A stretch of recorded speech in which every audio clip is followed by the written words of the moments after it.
আমাকে সবকিছু ছেড়ে কবরে চলে যেতে হবে। ইন্না লিল্লাহি ওয়া ইন্না ইলাইহি রাজিউনের আওয়াজ চতুর্দিক থেকে শোনা যাবে। কুল্লু নাফসিন যায়িকাতুল মউত। যখন আমাকে আস্বাদন করতে হবে আর নামাজ পড়ার টাইম পাবো না, চিৎকার করে চাইলো একটা সিজদা দেওয়ার টাইম পাবো না। কি আফসোস, কি আফসোস, কি আফসোস আমাদের জন্য যারা আজকে কবরে শুয়ে আছে।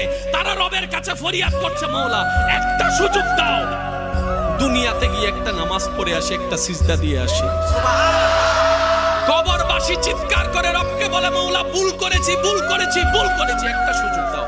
আবার দুনিয়ায় যাব মাওলা, হাজার ব্যবসা থাকুক আমি নামাজ ছাড়বো না, হাজার চাকরি থাকুক আমি নামাজ ছাড়বো না। মাওলা একটা সুযোগ দাও, একটা সুযোগ দাও, একটা সুযোগ দাও। মাটির নিচে যারা আছে তারা বলছে, আর মাটির উপর যারা আছে তারা বলছে, ভাই নামাজ তো পড়তে আয়। একজনে বলে যে কিভাবে আসবো, আমার প্যান্ট তো ঠিক নাই, আমার প্যান্টও ঠিক নাই, আমার শরীর তো পাক নাই, আমার কাপড় তো পাক নাই। আরেকজনে বলে আমি যদি নামাজে যাই দোকানটা এখন বন্ধ করে লসের টাকা